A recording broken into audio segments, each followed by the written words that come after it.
We go. We are live. Hello there. Welcome to the Kerfuffle. Oh, he's gone. He's gone. This is the best bit of the show where he mutes himself. We'll lose him. Here's the wrong Anyway, button. we're now live. Welcome to the Kerfuffle Podcast. We're joined today by our very special guest, Mr. Trevor Youens. How are you, sir? I'm very well. Yourself? Yeah, I'm very well, thank you. You definitely look like you're currently in a... Oh, he's back. That was a hell of a welcome. What happened there? Honestly, I think Google's starting to get to me now. They just crashed Chrome and David's found a way to cut you off remotely, so it's quite good. So he's been trying. Well, I'm gonna switch to an audio version of me so that I can drive safely. Here we go. Okay, lovely. That way we don't. Can you hear me now? We can hear your lovely dulcet tones. That's beautiful.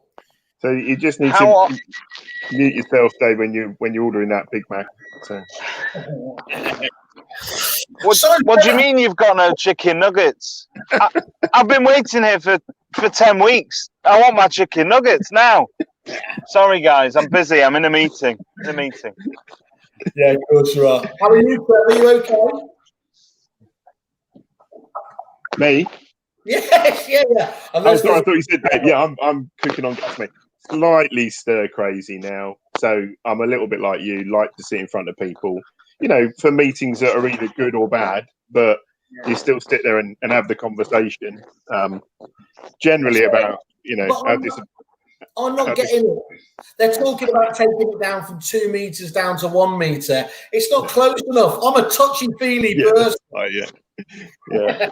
Going in for the hug. I mean, is it namaste? Yeah, it's just like. I don't predict this is going to be a very good time for me when we go back to work. People running away from us as we go in for the big hug. Yeah. So Trevor, let's do a bit of background with yourself. So obviously you're now at the Leviathan software provider, MRI software, but you were previously running obviously Cube, which was then sold to MRI, and before Cube it was Aspasia software, wasn't it? Yeah. Before that, and we'll come back to that. Before that, do you want to just give us a bit of an overview? You were clearly you've been around the scene a long time, he said politely. When I was a lad. How far do you want me to go back? I mean, the easiest way to summarise it is 10 years at Chancellors and 10 years at Raymond's, really. A brief hiatus for 3 years in the hips are going to be the new future market for a couple of years. And actually now, getting on for sort of 12 years in technology. So the core of that would have to be the Raymond years. Nothing wrong with working at Chancellors, but it's a different experience. And Romans are interesting because people will say to me, we never saw you as a Romans person. That was probably the key part of my career that kind of changed how I worked, how I saw things, how I interacted. Is that them saying that you're actually a nicer person than the average Romans person? No, not at all. Because I've got a lot of very good friends there. I suppose, David, there was a level of drive in that business when I was there. Massively acquisitive, opening branches in the southeast for fun almost.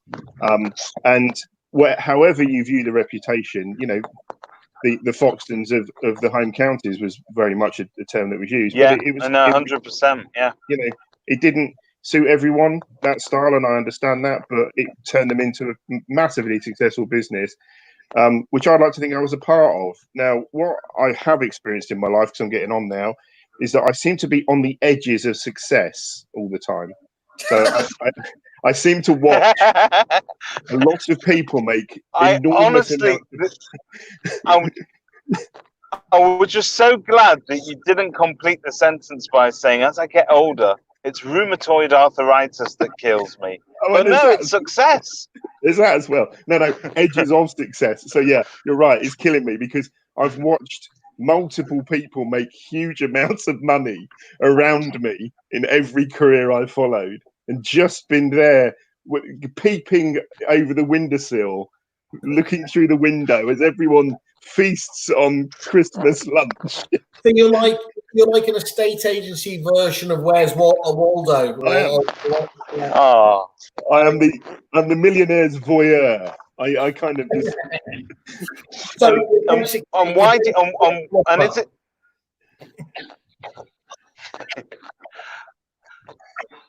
Sorry, Dave. Say again. So you're just inches away from success, so close you can smell it. I'd call it millimeters, actually. And people say, well, like I think you were saying, why do you think that is? I don't know why I'm just that perennial fat ugly bridesmaid. I'm not sure what's, but it's a cross I've had to bear, and I just have to carry on. You know what, Trevor? People tune into our show. Some people tune in because they want factual information about the industry, but a lot of people tune in for that winning mindset, and I feel that you're really talking to them today. Yeah, you're right. It's my own fault. I think you bring realism, Trev. That's what I think you do. So just going back to the Romans one, obviously, and that's a fantastic company to obviously, get your Spurs out there. Was that right at the beginning of Romans itself? No, and actually that's the nub of the issue. I probably joined there just that little bit too late to be part of the initial team that took it, from what it was to its big success. So I joined. I think there were probably 8 or 9 branches when I joined, and around sort of 15, 16 when I left. And it was just at that point that obviously that core management team was starting to kick it on. And, I could have stuck around, but I'd reached a point in that business where I probably couldn't contribute much more than what I was already doing. General manager, picked up the financial services business and, turned it around. It was not in a good place. Spent a period of time turning it around. Then it was at a point at which it was time to move on. My fortunes wouldn't have been any different. Let's put it that way. I was not a part of that core. The Peters and the Dales, they were the core there really, and still very good friends with all of them. So I just what was the biggest takeaway from Romans? I mean, I talk about a lot about process, obviously, about they're well recognised for that, aren't they? Systemising things. Still use a day book. I mean, the dot system people laugh at, but actually that probably came before that. I came from Man & Co for a few years before I went to Chancellors, and that ethos that went through GA and the early years at Man & Co and that operation of constantly just following up, always knowing that you've followed it through to the next week and you're then making the call again. People think that's a bit of a standing joke, but actually that process, all I've done is take it electronically and do it online now. That structured approach to everything you're trying to get done was probably the biggest thing it taught me. It's a real sort of baptism to go from really going into that business to pick up elements of it to make them work, and then be essentially handed buildings by Dale and say, go and open that. That's got to open by July. And it was good fun. It was daunting sometimes, but operational interest was that's where I've ended up now. So, the one thing that actually, when you can go back to those times, where we all got it wrong was the way we applied our minds to the technology we required in those organizations. I know, we were all guilty of this. It wouldn't happen now, but we allowed the sales teams and the lettings team to make their own decisions, and invariably they went completely opposite ways. Now, so you mean to a large degree, the tail wagged the dog a little bit in terms of the decision. Back then lettings was a poor relation. Lettings was a thing that Mavis did in the corner. It wasn't viewed to be the core activity that would build value in that business. So when it came to the technology aspects, you guys were out there with Repit making big noise, and the successes you picked up around RAN were enormous in that sales space. It was almost a machine that no one could compete with, which is why I think a lot of us concentrated on the lettings model, partly because we could see what was going on in sales. And, you had at the time, the Vibras of this world, where there was just a dominance at a price point that none of us really wanted to try and compete with. No. So we turned our attention to lettings, which has always been the core strength. Now that's acted against us. We were late to the party, weren't we? I mean, it was that gave us, clearly when we were at Repeat, gave us some advantages because we were able to look at the marketplace and obviously look at what other people were doing. But I think what you guys did, which was very, very clever, of course, was to get in there really with that first combined package, wasn't it? Yeah. And if I was to beat us up in those early years, it would have been, we didn't focus on sales enough. We got drawn very heavily down the growth of Leaders at the time and a couple of other bigger agents that we acquired, and basically fell into the trap that a lot of the software houses fell into when they were owned by, a guy who used to be an agent or a guy that's got a mate who's an agent, were driven by their large corporate their large incumbents, and develop their product around those requirements. And to a degree, it didn't abandon, but it didn't help us help the smaller part of the market. Now, the issue you've got with that is a lot of letting agents are still fairly small operations.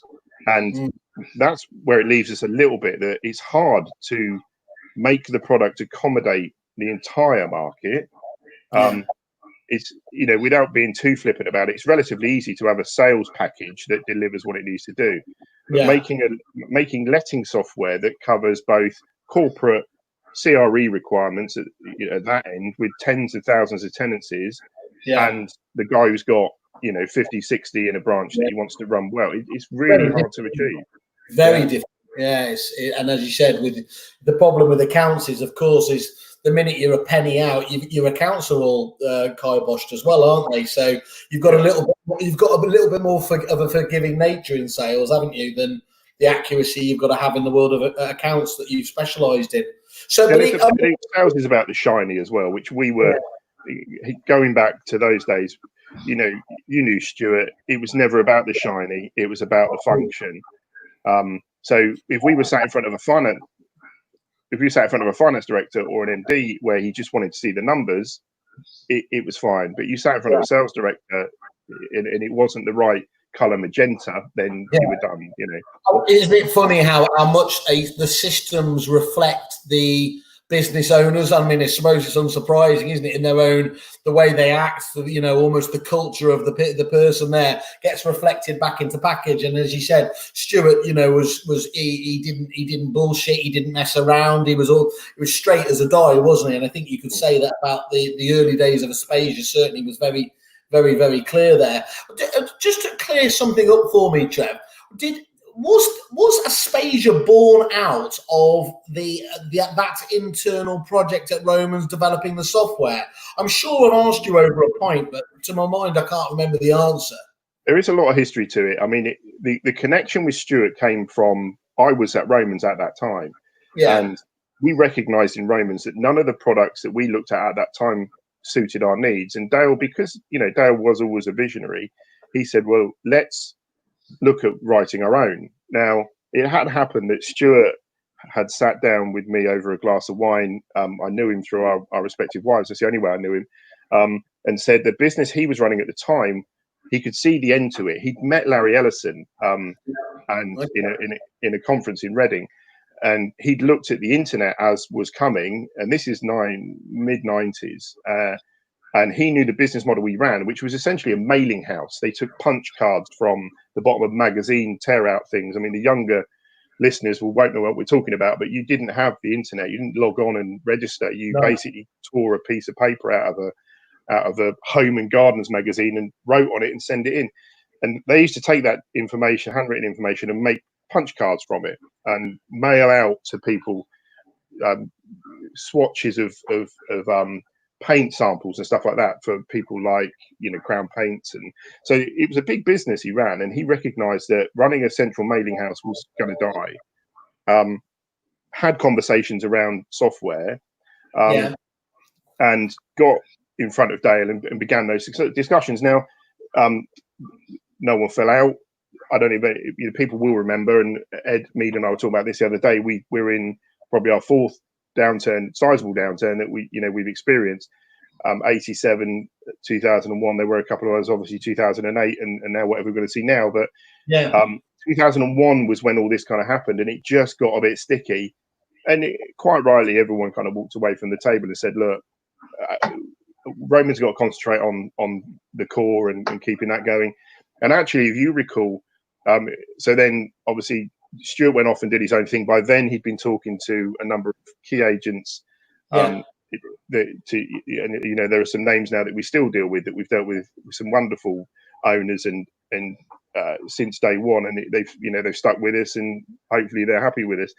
Well, I remember dealing with. I lost out in mine before I even went to Repeat, and I had the old Matchmaker software. And Andrew Craig, who's a big agent up in the northeast, and it was really interesting. It was almost like a precursor. It told me where things were going, was because obviously he did see that. First of all, it was a true cloud, proposition from Aspasia at the time. But Andrew was one of those forward-thinking agents that said, "Look, I've just got to have sales and lettings, together." And what I still think is fascinating in this day and age is, when I do a little bit of consultancy for agents, let's be honest, we can go into loads of niche areas. But the most fundamental one, which is the quickest fix, that horrible phrase, the low-hanging fruit, is if you walk into a business and they've got two separate systems for sales and lettings, well, there's your biggest win straight off, isn't it? And it's incredible. It's still a minority of agents actually have a truly combined package. Yeah, I look at those days, and I recalled the conversations with Peter Fuller in the room and Ian White in the room, and it was never the twain shall meet because the requirements were different. Yeah. Ian wanted, his approach. He'd seen Matchmaker, he'd seen what you guys were doing. Obviously, that was the early Repeat days. Yeah. But it's interestingly on that point, actually, that happened very late compared to the discussions in lettings. So actually, Peter Fuller had a very urgent requirement at the point at which we all walked away from the table, 2001, whenever he needed something in place. And so he went out and put Eurolink in, which worked for the business, as it stood at that time.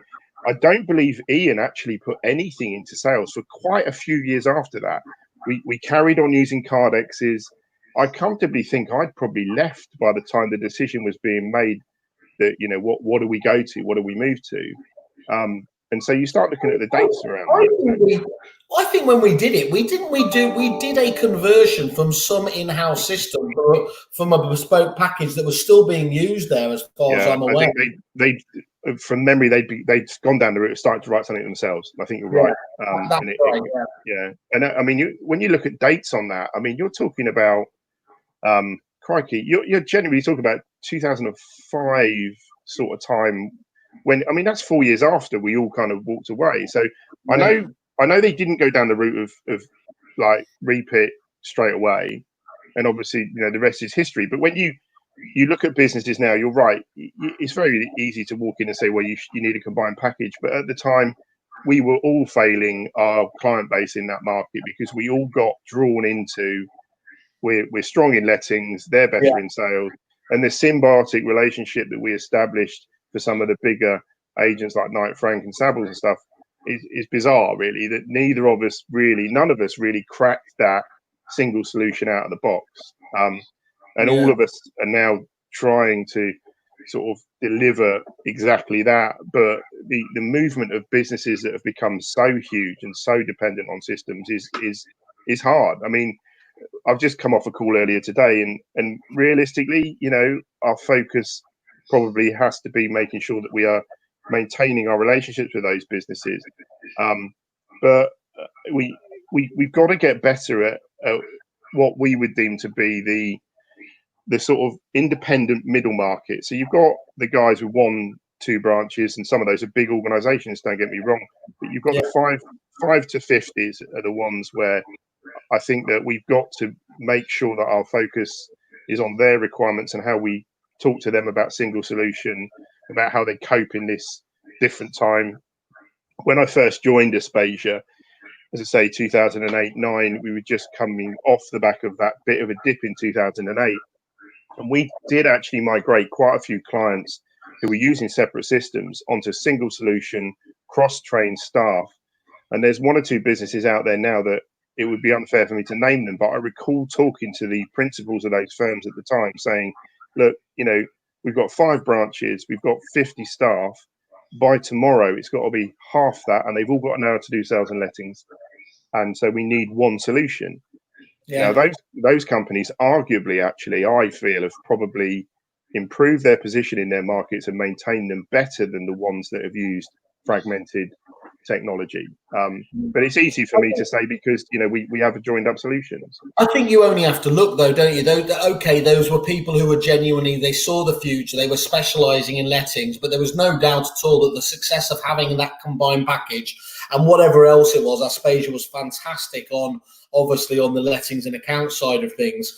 And there's no shock or surprise that those businesses now have extremely robust rent rolls, don't they? I mean, normally it's not unusual for your clients to be of that demographic where it's many thousands of managed properties in there, is there? Whereas you said the dynamic maybe of systems like CFP, whether they deviated on the whole towards those smaller, sub 200 kind of businesses.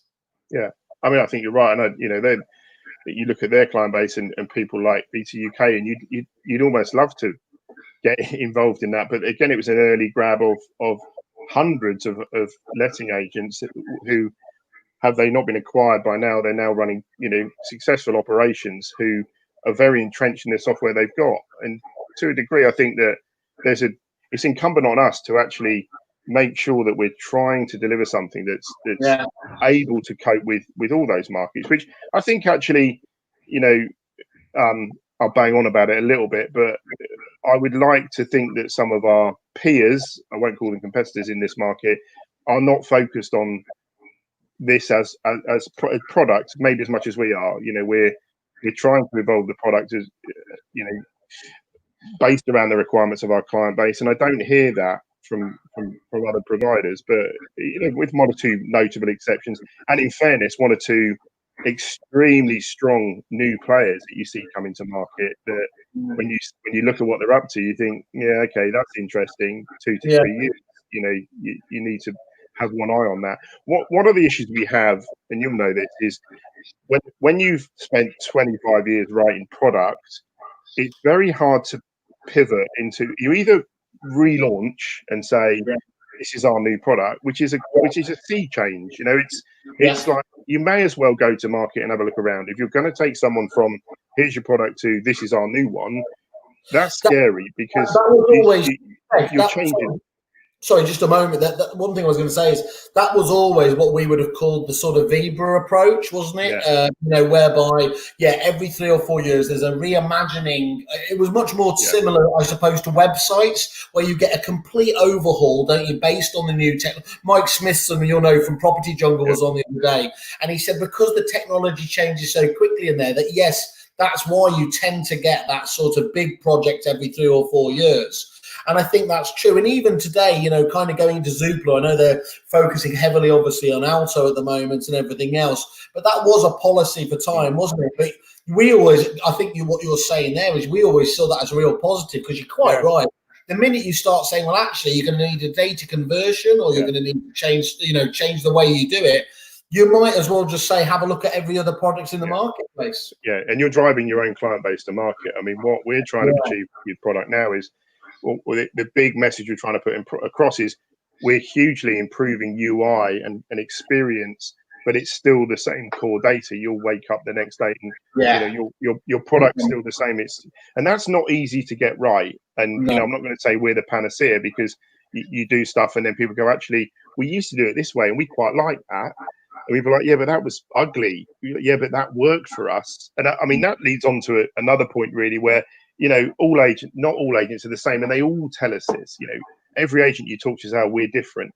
They absolutely are, and unless you are providing something that caters to that difference as well, you're kind of letting them down a bit. So you try and be all things to all people, and you can't sit in front of these people and go, you're not different. Actually, these people do it the same, because they don't. And sometimes the technology they use and the way they use it is the differentiator between them and the guy down the road. So Trev, let's look at that. I mean, I think that's a really interesting point. As far as at certain times, Aspasia was, certainly the best system in lettings, and Repeat clearly at a point in time was the best point for sales. And yet there were two very systems that were renowned for not looking, for not looking the best bits of kit, were they? Sometimes that would, you'd start it up and people would say that. And yet that, the satisfaction level of clients, the functionality, the depth of functionality, do you think that tells us something about it? Does it show that we should have had more sort of attention to, I suppose, just making it nice and shiny? Or was that because the likes of where Dominic, who was the founder of the business at Repeat, and Stuart was there, they were concentrating on what they perceived was the really important stuff, which was literally usability? Yeah, form over function has always been a criticism, yes, is the short answer, because they were both the same type of character. They are both the same type of character. It doesn't really matter what it looks like. The issue we all missed, I think, was the transition from the system that sits in the business and collects the rent and sends out the detail sheets and produces the letters that the client gets. At a given point, which everybody missed, we had to sit there and go, our audience in 2 years is completely different. And they are they're currently sat at home with an iPhone 1 or whatever it was called at the time, whenever, and they're using this piece of kit that is sat, or an iPad, an old iPad 1, and their life is going to evolve into this. And none of us saw it early enough. We knew mobile was coming, but none of us can honestly say that they would have envisaged someone would almost be attempting to reconcile the rent roll on a mobile phone. None of us have got that far yet, and I don't think we'll ever really get there. But that front end user experience, and a defined front end as well, because this is where we've fallen into a bit of a hole where we've modified and improved our user experience dramatically, really, within the product for front office users. But actually, it's a grey line between what's front of house and what isn't. And to answer your point specifically. And I don't want to talk about millennials and stuff because it's just BS. Anyone really, probably now, below the age of about 40, expects to be able to use a piece of kit that they live their life on. Yeah. And if you're offering a solution that doesn't give them that. Without a user manual, isn't it? I mean, genuinely. I don't want to learn how to use it. You need to get in. It feels instinctive. You know where to go. I think that's we probably, that expectation level now is, usability isn't just enough, is it? It does need to look good. That's a very. But it still has to do everything it did before. That's part of the challenge. It's still got to do all that stuff. I was going to ask you here is, back in our day, let's be honest, and I think the reason we're good mates, other than obviously we've been at the bar too many times to do it, is we had very little actually cannibalization of each other's, of market. And I think one of the key drivers for business for us in the funnel was actually those agents that had looked into the marketplace and said, there isn't anything out there that really meets our requirements. And so they've gone and they've said, we're going to do a bespoke system. Famously, people like Foxtons, of course. Now, the problem with most companies, and I think obviously Foxtons put in the right amount of money to make it work, but many don't, because they get fooled by the fact that, okay, here's the things that's going to make that bespoke software different. But as you've just highlighted there, they forget all of that massively important, boring yet vital functionality that makes the CRM system or estate agency software, was it in our days, a success, isn't it? Do you think people can create do you think there's any argument these days for an estate agency of whatever size creating their own bespoke software, or should they just be looking at going to, one of the packages, and it might not work 100% for them, but, they're going to get to 70, 80, 90%? I think if you'd have asked Countrywide that question before Countrywide became Countrywide, they'd have said we should have written our own. To a degree, it depends on the size of the business. I think if you'd have asked, someone like, Dave Livesey at Connell Sequence, if you had this time again, would you do it this way? They'd say no. They'd probably say we probably should have got the drains up at the start and said, guys, we need a system that suits our business. And the interesting angle to that is the online guys. Now they're coming, they're going, and I don't use purple bricks in this scenario because they're repeat and they some of the guys in that market who've written their own technology. I've been into those organizations and looked at them, and wow, absolutely nailed, invariably written by an ex-agent. Yeah. Do this, do that, do it. And when you look at it in isolation, you think, well, that's brilliant. That you could take that to market and but then you get under the skin of it and you start asking pertinent questions around, what about this scenario? Yeah, but we don't do it that way. So the system doesn't do it that way. Yeah, but other agents will do it that way. So the system's got to allow you to do it that way. And that level of complexity is where I think some of the newcomers and trying to do it yourself becomes massively, you go down rabbit holes. Yeah. The scenario we always use is, let's get into lettings, because sales, to a degree, I think you're right. I think if you came out of the ground with a sales system, you probably could put a decent budget behind it and write that yourself. But when you start talking about letting systems where, I don't know, two landlords, one lives in Dubai, one lives in London, they're divorced, they run a limited company. One that he owns 2 of the properties, she owns 1.5 of the properties. Cope with just the tax around that and how that would work, and the tax return each year, it becomes an absolute minefield. And we've spent 25 years trying to get that right. To a large extent, admittedly, probably at the expense of it being the wrong shade of magenta. But we can't be flippant about that. The bottom line now is these products, all of us have to have something that's genuinely mobile enabled and genuinely evolving, because you are in that kind of weird, who knows what this looks like in a year's time type situation. And it's kind of unless you are looking at product and saying, okay, well, that's coming down the pipe, we need to allow for that, then you're going to get left behind. But to your point, yes, I think if you had not an unlimited, but a decent budget, you would possibly come at this and say, we'll go on our own. But be warned, there's a graveyard of those scenarios. So there are, and there's companies though that have gone down the route, for example. So I mean, people like Hunters, for example, as Kevin grew that group, the arguments, and he was quite honest with us about it. He was.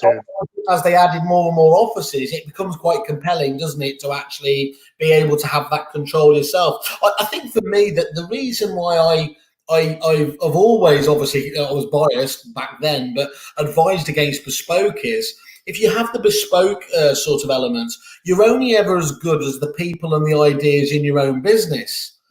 And you take away all that innovation that gets fed into the product on a daily basis by all these other fantastic firms around the company, don't you?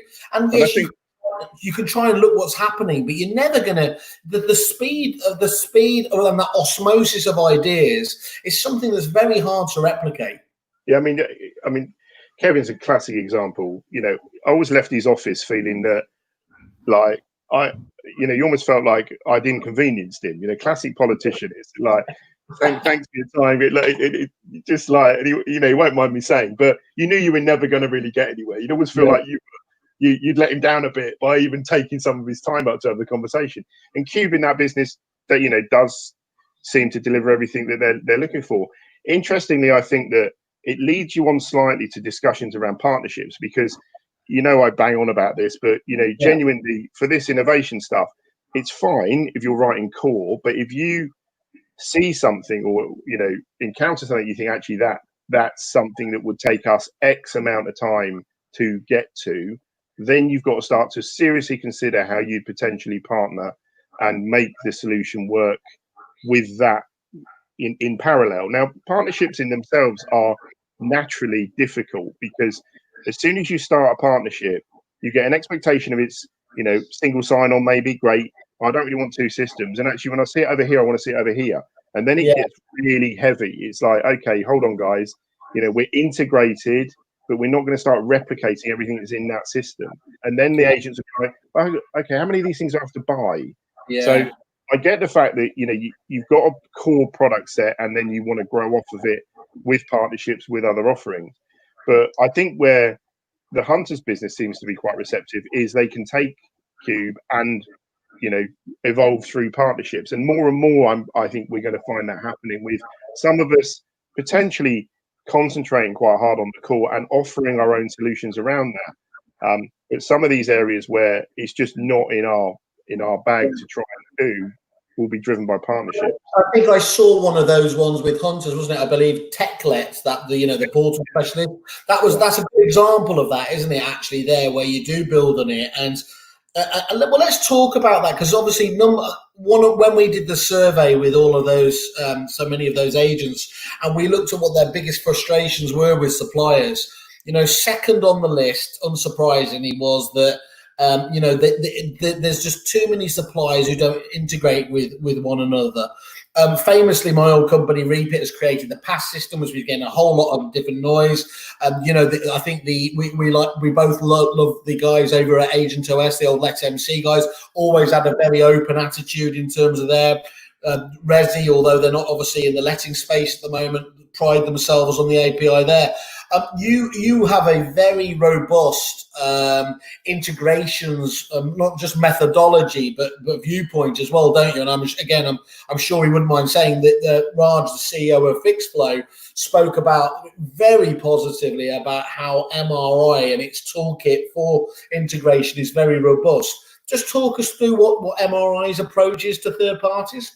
Yeah, so really you've got two approaches really. Partners, which would parallel in with you mentioned in PaaS, it's a very similar approach. Open architecture. You partner with companies that are genuinely, as we would call it, inside the tent with you. You run road shows, you run marketing campaigns, you run customer conferences, and you're in the same room at the same time with the same message. Now, there's a cost to that on both sides. We have to carry cost in terms of developing these relationships. The partner has to buy into it and want to be part of that model. It's something that we are growing in the UK, but it's hard to do because it basically seeing people buy into it, the likes of Raj, the likes of the guys at ProAxis, getting people to buy into that is quite hard to do. At the other end of it, you've got genuine integrations, which are, not quite full partnerships, but they're just genuinely making the process easier for, even if it's just a simple pass to Van Milder for a reference or something like that, even if it's just a pass of information. Where we're weak, where we have been weak, and we're trying to rectify that is, I look at Repeat and it's kind of, you and I have discussed this, it's Steve Jobs-esque launch of PaaS and get really frustrated that we do that. And it's brilliant that message is actually getting out there, and we've been probably a bit rubbish about how we've got it out there. And that vision of where we are all headed for is fantastic. The messaging is exactly what it needs to be, and it's just how we then deliver it to the agent market, because the bottom line is agents are going to say that's all fine, what's it going to cost me? And you have to be open about that. You have to not think that you can kind of hide behind any costings. People have to understand there is a cost element to all of this that someone has to carry. So yeah. Do you think agents are at all unreasonable with their expectations of what integration should look like? I think it goes back to that point I said earlier. So I use a classic example. We're integrated with DocuSign, right? So it started off as a conversation with a guy that you'll remember called Philip Lediot or something. He moved on anyway, but it was a why wouldn't you? It's an e-signing solution. E-signing was just starting to get out of the ground. And it was a no-brainer. Where we went massively wrong is we tried to replicate what they were doing by sharing what stage is it at in the process, is it signed, who signed it, and rather than just saying single sign-on, you can see both solutions. We tried to draw that information in, and it became a car crash. It hasn't replicated. The answer to me is single sign-on. Yeah. So what you really want is you don't want to sit there and go, oh, I've got to log in there now and look at that. If you've got I mean, it sounds so obvious, but there were less technical, but it was not many less technical than me. But just explain the philosophy of single sign-on. So you want to come in the morning and really sign on once to your machine, and you're into not only your core solution, but you're also into anything that you're partnered with. So if I go back to Fixflow again, and I'd use them as an example because they're probably the one we're furthest evolved with. We've got a thing called App Gateway, where you basically, your application sits in the gateway and your partner applications sit alongside it. And all you're really doing is double clicking on an icon to open up that application without having to log back in. Now, that is an integration because the single sign-on achieves two things. First off, you've got that ability to only log in once, which doesn't sound like a big deal, but it actually is. But the big thing with that is, isn't it? It's very hard to achieve. It's easy for us to talk about here, but actually to implement in the way with the right level of security is phenomenally difficult. Well, it's interesting. It was hard to achieve for years because of the only way you could really do it was through Windows and through Windows technology, sort of Active Directories and so on. I sound like I know what I'm talking about, by the way. Absolutely. This is just things I hear in meetings. People say stuff. It's like, I write them down. Active Directory. I talk about Larry Ellison like I met him for a beer. Just because he set up. We should explain again. Larry Ellison, as I understand it, he's founder of Oracle, isn't he? So back then there was really, what was it, Microsoft SQL Server, and Oracle was the other. And it was a really I don't think place, wasn't it? SQL Server was in its infancy. Really, it was still all about the desktop. But Oracle was perceived to be enterprise databases. And of course Stuart said, no, hold on, we can do it this way. But just to finish off the point on single sign-on, so Okta and solutions of that nature are changing what single sign-on experience is, and you can actually achieve single sign-on much easier than maybe you could in the past. So where it leaves you, you've got not only you're in both applications, and okay, it's two applications, but the data is also being shared because you're not talking about passing information through web services and so on, because both applications are effectively talking to each other. So it's a way of integrating without making it that you're trying to replicate what that solution's doing. Because what's the point then? If you're trying to write the technology that DocuSign have got 20 years of experience of writing, then you're wasting your time because you're never going to be able to share that data all in one place, really. So the all in one place becomes your desktop. So makes perfect sense. Let's just talk about sort of one of the things I was always considered as an existential threat, and I wonder whether it bothers you at all. Is what do you see Salesforce having much of a role in the estate agency business going forwards? I think you and I we've talked about this. 5 years maybe. Yeah, and I think when the app approach first came out and we were like, well, actually, if you're using that as a core database and you are then bolting an app to the front of it, then, and we've seen success in some organizations where this is happening, and we've got integrations ourselves with Salesforce to make some of our own applications work with it.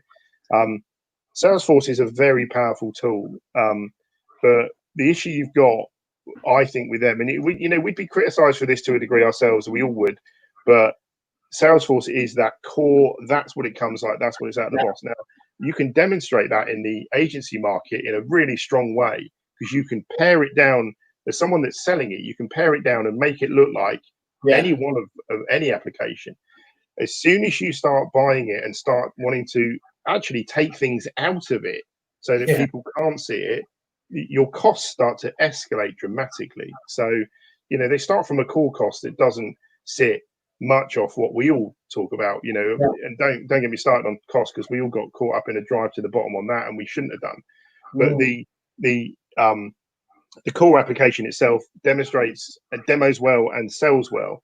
As soon as you really start to get to use it and really drive into it, running a lettings portfolio through it, really, it's a different model then, really. Yeah, and I mean that's one thing that look they do. There's things like Property Base out there and other ones that they start looking. This is the thing, is that you very rarely actually really deal with just Salesforce itself, because ultimately, the customization to a large degree, the development. They work with this ecosystem of consultants, don't they, that support it all. And that's just like finding a good mechanic or something. You can find, famously in Australia, the McGrath Corporation spent millions of dollars allegedly on customizing Salesforce, and it never got out of the kit yard. And the problem with it, both the blessing and the curse. And look, I use Salesforce myself as my we do as a business, yeah. And the problem is, it's the blessing and the curses. Because it's so configurable, means that you can quite easily, as you said there, go down some rabbit holes, can't you, and end up with a very complex system. Yeah, and also this business, I mean, it's a great approach. Again, credit to them, turning around and saying, well, there's the core. You want that, you go and buy it from them. And they encourage that approach to app developers, much like Apple. You know, it's kind of like, yeah, you go and write it, now you sell it to the market. So to that extent, it's a clever model. I don't know where we'll end up with this. A major player moving to Salesforce would be someone really that will make someone really sit and take notice. So. What size do you see that happening? I was always, thinking about if someone gets into kind of a mid-size one, that's a staging round, staging round for a bigger one there. Do you think it needs to be in kind of 5 offices plus territory to start off with? I think more than that. There's probably people out there of that ilk that maybe watching this who use Salesforce and go, yeah, we're happy with it, it's fine. So you've probably got a few out there already. I think it's got to be someone of a 50 branch type organization. I mean, you might have to kill me with this answer. It's live, so we can't edit it. But could you ever perceive the day where MRI would, to a degree, integrate with it? With Salesforce, if somebody was liked modules of it, because one of the things I find fascinating about Salesforce is it is just this all-conquering sort of system that, ostensibly HubSpot, which is, again, can be considered a full CRM in its own thing, integrates with Salesforce, and Salesforce, of course, have no problem with that. And you do have that. Do you have that choice then as a company? Do you dance with the devil, or do you draw the lines and say, look, we're just not going to do that? Really easy answer for me, because the answer is absolutely, because of our partner approach. We integrate with a number of competitors in the US. We integrate with solutions where we have a solution in that area. So if you look at things like AP, we've got a number of AP integrations with great AP providers. We've got our own AP solution, but what it means is if someone comes to us and says, do you integrate with Proaxis? Yeah, we do. This is our out-of-the-box AP solution, but Proaxis obviously delivers better to you as a business. So if those discussions would put in front of us for Salesforce, we absolutely would have the conversation. And there's every likelihood that Salesforce are already an accredited partner anyway. So because of how strong they are in the US. So that's a very modern twist, though, because as I said, in the old days, very much it would be a closed ship. You mentioned Apple; it would be an Apple-less. We want to control everything, and it would be there. But I think that's probably the right way to go, isn't it? You've got to. You can't be. You just can't tell. There's a time to tell clients no if they're trying to do things genuinely wrong. But where they just want choice, we've moved on from that, haven't we? As an industry. I've got a little bit of a stop. I'll tell you what. I'm going to tell you a couple of stories. So just to bore people, it's Ascot today. So obviously it's not Ascot at all. I was meant to be there. I was genuinely meant to be there. So I'm pissed off. So Maria and I are off to go and sit in my brother-in-law's back garden to have an Ascot experience with a bunch of people, probably less than 10. I don't know what the number is allowed now, but so I've got to go and get my hat on and my fascinator and my frock. But something that's been bothering me about you, and I wanted to check. I mean, I feel really bad because Dave's basically still sat in that McDonald's queue, hasn't really spoken. But I feel terrible about that. But is that a running machine behind you? And have you ever used it in your life? You know what? I was actually on it this morning. Genuinely, yeah. What, eating your breakfast or like? You're sort of the Mars bar hanging here as I go. You will notice behind it there's a TV on the wall, so I can kind of even do exercise lazily as well. And is that's a picture of a piano over there? Is that a doorway into like? That's my green screen. That somehow. I love it. I just imagine. I've just got this image of you now, basically. Kind of on the piano of an afternoon and taking a jog, and this is just a different Whaley to the one that we all know and love. Oh, that's definitely. Have you, Trev? Have a look at that question there. Yeah. I mean, it's a really. I think So the question is, can blockchain bring transparency into lessons in sales? You'd have seen that I've been making some comment around this with the guys at Koju, and so's Gary at Reapit. I'm frustrated is probably the biggest word, the politest word I can use in a live podcast. So let's talk about lettings briefly. Open banking, yes, let's get there and let's have that as a solution to what we're trying to achieve in terms of open, transparent lettings processes. It staggers me a little bit that, referencing, for example, still relies on, outside of just knowing, yes, that guy exists and he hasn't got any CCJs, you actually picking the phone up to that guy's employer and saying, does he work there? Is he like, really? You're in the US. If you know someone's social security number, you know everything that's going through their bank.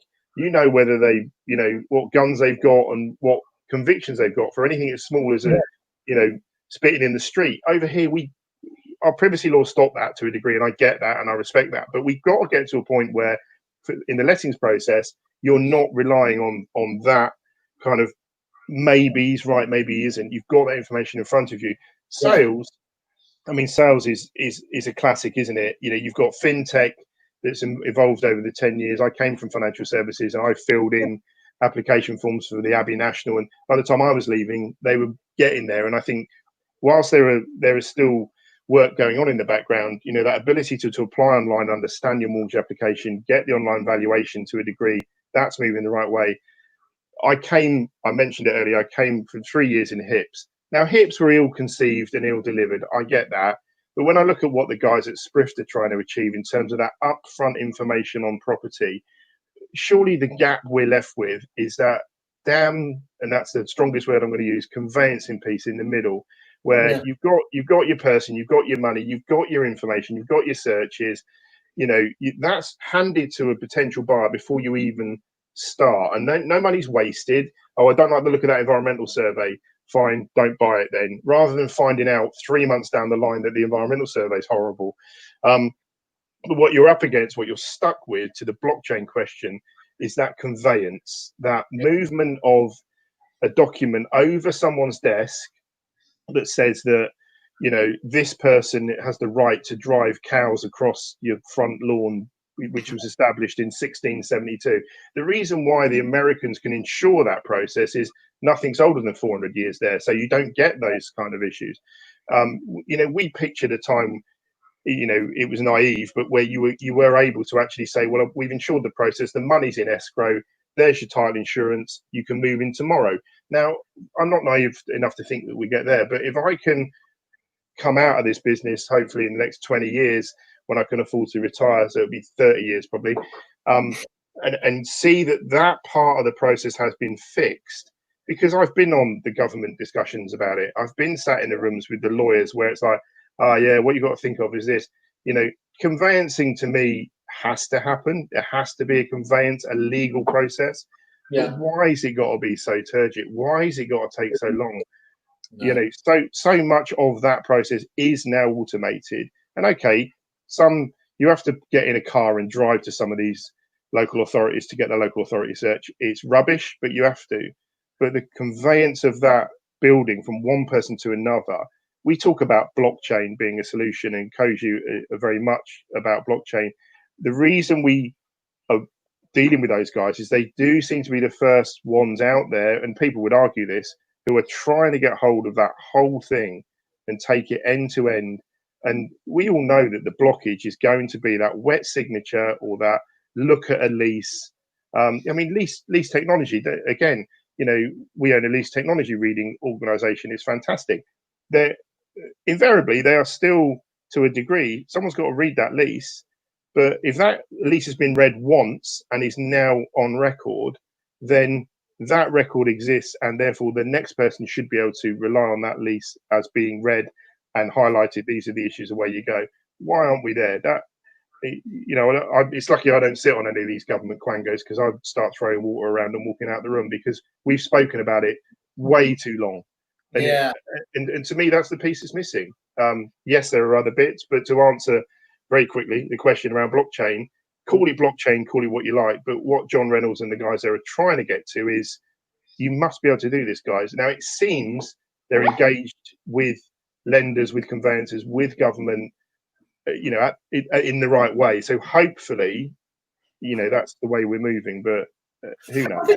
I think it's fascinating, isn't it? It just got, actually, it was the Open Bricks guys talking about it, where it feels to me like it's been on the horizon for so long, sort of blockchain there, but it feels like now the relevance of blockchain is going to hit us and hopefully hit us hard and very positively over the next couple of years. Maybe because of what's been going on, you're right. And JD wrote a great article this week in EAT about it, because JD's been very open about really blockchain.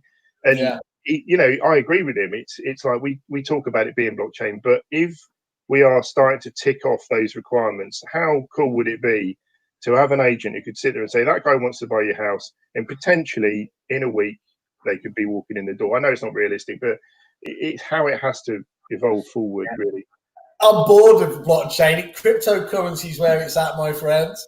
Listen, unless you've got any other questions, I'm definitely going to have to sign off. I'm going to sign off on two things. One is the last time we had one of these chats, you were using the wrong camera, so we just got to see your wall. So it was like you, Emmeline, and your wall. And I was like, and no one told you. So we spoke for like 45 minutes, quite happy to look at your wall. Why you didn't want to look at this? and the last thing is, mate, and just to close off, you haven't won it yet, right? So, Thanks for your soporific display against Man City. Happy to help. We weren't going to let you in. We like Everton. Leave them alone. You've got your old grandson as well, Mr. Ian White there. He says good morning. So say good morning, say goodbye. Trev, always a joy. We haven't spoke about your phenomenal climb up Snowdon for Do It for Dom, but we will do next time. So thank you very much. Obviously, to a whole new podcast. Is David still alive? Is he? Did he get? I'll just leave you with this. This is another comment we've got. Chick with a Stick says, "Great content. Have a look at our channel." He's going to be gutted that he missed that. Okay, man. Have a great one. Cheers, buddy. Bye, everyone. Take care. Bye. Thanks, guys.